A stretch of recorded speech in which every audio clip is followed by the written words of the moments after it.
चीज़ें हमें सामने आई, जैसे कि अभी वो पुलिस स्टेशन में फायरिंग होना, जब किसी की मानसिकता इतनी मतलब किस प्रकार से बिगड़ गई होगी कि उन्होंने फायरिंग कर दी। आप एक पत्रकार हैं, वो भी एक नेता थे, विधायक थे। हाँ। आप कभी पुलिस स्टेशन में फायरिंग कर सकते हैं क्या? नहीं नहीं, मैं आपका अपना शुभम मिश्रा, अग्निपर्व टाइम्स के संपादक कमलेश विद्रोही जी से आज बातचीत करने आए हैं लोकसभा चुनाव के विषय पे।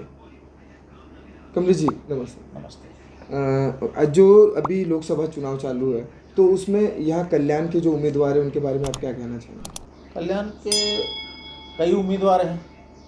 श्रीकांत शिंदे शिवसेना से हैं, जो भाजपा युति में हैं। दरेकर मैडम हैं ज्ञान, और अभी तो फॉर्म भरा नहीं गया, अभी और भी उम्मीदवार आ सकते हैं मैदान में।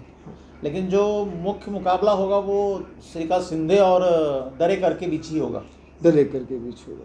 दरेकर पर ये जो अभी कुछ भारतीय जो हैं डोंबिवली के जो हिंदू समाज के लोग हैं, जो उत्तर भारतीय, वो कह रहे हैं कि इस बार हम श्रीकांत शिंदे को चुनाव में नहीं चाहते। इस ये जो चर्चा हो रही है लोगों के बीच में, इस पे आप क्या कहना चाहेंगे। इसमें कुछ न कुछ तो सच्चाई है ही है, क्योंकि 5 साल तक श्रीकांत शिंदे जी ने जो है वो काम बराबर किया नहीं लोगों को।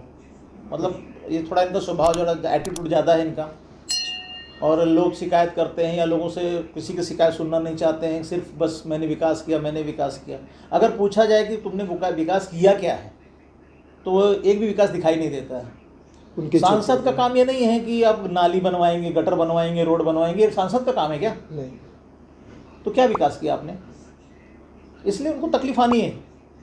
और ये जो उनके जो मुख्यमंत्री, महाराष्ट्र राज्य के जो मुख्यमंत्री एकनाथ शिंदे जी, उनके ही लोगों को टिकट नहीं मिल रहा है, उनके ही लोग उनसे नाराज है। वो तो युति का मुद्दा है। अब वो उन्होंने युति की हुई है, तो जो उसमें जो टिकट जाएगा वो जाएगा। और यहाँ पे आपके जो बीजेपी इस बार कितने पार हो सकती है, आपका इस पे क्या, आप क्या कहना चाहेंगे। लोकसभा 400 पार का नारा तो मोदी जी ने दिया ही है, और शायद मेरा जो आकलन है, अगर कुछ जो सीटें हैं जो फंसी हुई हैं, अगर उस पर गंभीरता से विचार विमर्श करके टिकट दिया जाए तो 400 पार होने में कोई संदेह नहीं है।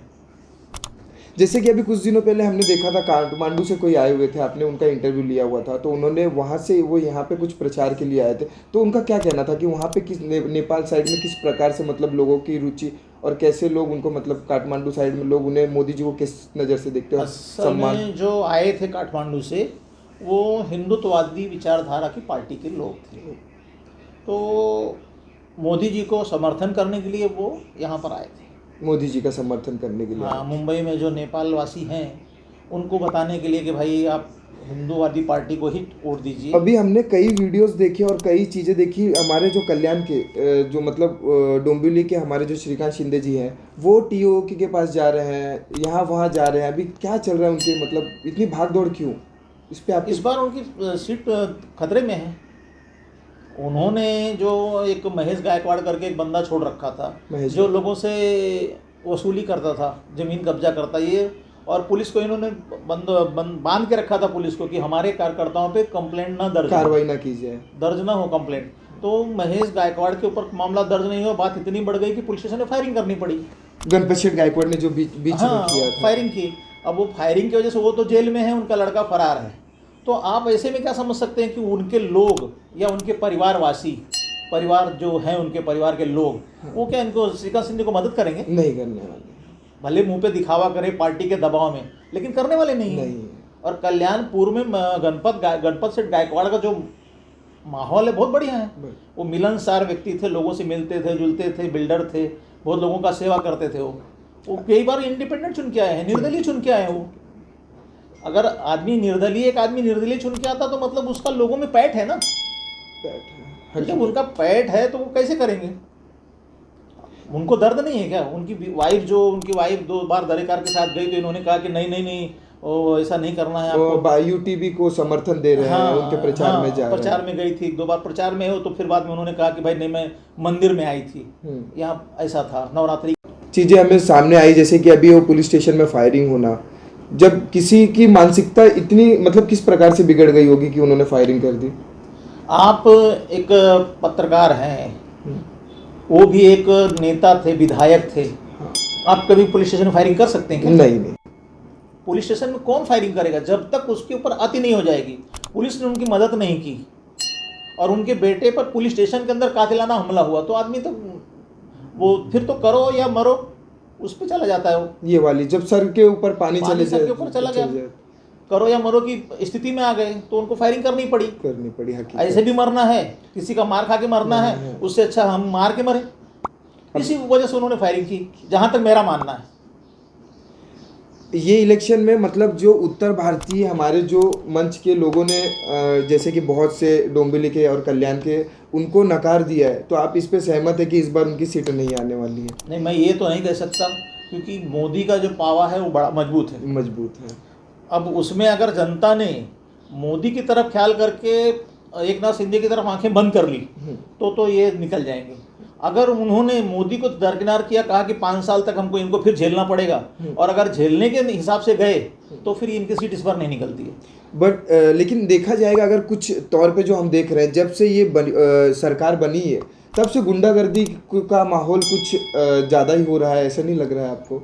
देखिए, एक नाथ शिंदे मुख्यमंत्री बनने के बाद पुलिस उन्होंने अपने कब्जे में कर ली है। एक तरह से माना जाए तो पुलिस अपने कब्जे में कर ली है, और वो किसी भी, अभी देखिए ना, परसों ही नरसों मैंने एक खबर लिखी है, मनीषा जो राजपूत करके एक शहर की महिला अध्यक्ष संगठक है, तो वो देखिए वो पूरी बिल्डिंग को उसने त्रास दे रखा था, और बिल्डिंग को ही नहीं पूरे शहर को त्रास दे रखा था।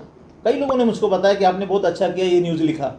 वो कुछ मतलब राजेंद्र चौधरी के कुछ करीबी मानी जाती है। हाँ, करीबी थी, और वो कुछ भी करती थी पुलिस उसके ऊपर मामला दर्ज नहीं करती थी। आखिर में उनको लोगों गए, गृह मंत्री या किसी का प्रेशर आया, आयुक्त का प्रेशर आया, किसका प्रेशर आया, उनके ऊपर मामला दर्ज किया पुलिस, लेकिन फिर भी इतनी भयभीत थी कि रात में मामला दर्ज किया और रात में उठा के उसको आदरवाड़ी भेजा है। रातों रात इतना मतलब पुलिस भयभीत है एक नाथ शिंदे और श्रीकांत शिंदे से। वो कानून के हिसाब से लोगों को चलने नहीं दे रहे। मतलब जो पुलिस प्रशासन है उनको उनके तरीके से हाथ खुला नहीं छोड़ा है, उनको टाइट करके रखा है कि हमारे आदमी पे कंप्लेंट नहीं होना चाहिए, भले वो कुछ भी करे, जिसका नतीजा है ये। जिस प्रकार से आप देख रहे हैं, जो हमारे संपादक है, हमारे सर हमें कह रहे हैं, हमसे वरिष्ठ पत्रकार है जो हमसे कह रहे हैं कि पुलिस प्रशासन अपना जब काम करती तो उन्हें काम करने दिया जाए। अगर आप उनका हाथ दबाएंगे और उनके कार्यकर्ता ही जबरन वसूली करना। अभी आपने एक कुछ और लिखा था कि एरोली में महेश गायकवाड़ ने कोई जमीन पे मतलब कब्जा एरोली में नहीं, ये अपना जो हाजी मलन है, पट्टी है, हाँ। हाजी मलन की तराई में किसी बिल्डर ने, मुझे याद नहीं आ रहा है, तुरभे के किसी बिल्डर ने ज़मीन खरीदी थी। हाँ। वो बिल्डर ने अपना पूरे कागजात क्लियर किए, पैसे पूरे दिए, सब कुछ उसने करके लिया। हाँ। उसके बाद महेश गायकवाड़ ने जाके उसकी कंपाउंड मार के कब्जा कर लिया, और कब्जा करने के बाद कह रहे हैं कि या तो इसमें हमको हिस्सा दो, नहीं तो 25 करोड़ रुपया दो तो हम ज़मीन खाली करेंगे। और पुलिस मामला दर्ज करने को तैयार नहीं है, महेश गायकवाड़ पे कार्रवाई करने को तैयार नहीं है। तब वो कोर्ट में गया और कोर्ट ने आदेश दिया उसको कि भाई इसके ऊपर मामला दर्ज करके जाँच करो। अब ठीक है, कोर्ट ने आदेश दिया, मामला दर्ज हुआ, वो गए और 1-2 दिन में जमानत हो गई। इतने बड़े मुद्दे पर कैसे जमानत हो जाती है? इसका मतलब क्या है? सरकार हमारी है, सरकार है, जमानत हो जाएगी, आप चाहे जो करो, अपनी मनमानी करते जाइए। आज जो हमने सीधी बातचीत की है हमारे अग्निपर्व टाइम्स के संपादक कमलेश विद्रोही जी से, हमारे वरिष्ठ पत्रकार सर से, और इसके आगे की अपडेट। और अभी हम सर आपसे और एक बार मिलना चाहेंगे। ये जो आपने कहा है लोकसभा चुनाव में 400 पार मोदी जी का नारा है, तो हमें तो यहाँ पे देख के लग ही रहा है कि उस माहौल में लोग हैं। लेकिन ये कल्याण की जो सभा है, लोकसभा सीट श्रीकांत शिंदे की, खास हम इस पर चर्चा करने आए थे आपसे, और इस पे हमें बस आपसे भी जो सुनने मिला है कि वो लोगों का ही कहना है कि उत्तर भारतीय जो उनसे नाराज है, क्योंकि वो निधि, उत्तर भारतीय ही नहीं नाराज है, हाँ, हर कम्युनिटी के लोग नाराज और उत्तर भारतीयों से ज़्यादा महाराष्ट्रीय लोग नाराज हैं। गणपत गायकवाड़ उत्तर भारतीय थोड़ी नहीं, वो तो महाराष्ट्रीयन है, विधायक हैं 3-4 बार के, MLA। और उन पर जब ऐसी बारी आती है तो ठीक है, उनके पास तो पिस्तौल थे, उन्होंने गोलियां दाग दी। जो आम आदमी वो क्या करेगा? त्रस्त होगा। आदमी को तो बस इतना ही है कि आत्महत्या कर ले, बाकी क्या है उसके लिए? उसके पास तो फायरिंग करने की जगह नहीं है, गोली मार नहीं सकता है, किसी तरह झेल रहा है। मैं आपका अपना शुभम मिश्रा, अग्निपर्व टाइम्स के संपादक कमलेश विद्रोही जी से आज जो हमारी सामने मुलाकात और बातचीत हुई, इसका जल्दी वीडियो आपको प्राप्त होगा। और ऐसे ही वीडियो आप देखने के लिए अग्निपर्व टाइम्स को सब्सक्राइब कीजिए, बेल आइकॉन जरूर दबाइए। मैं उल्लास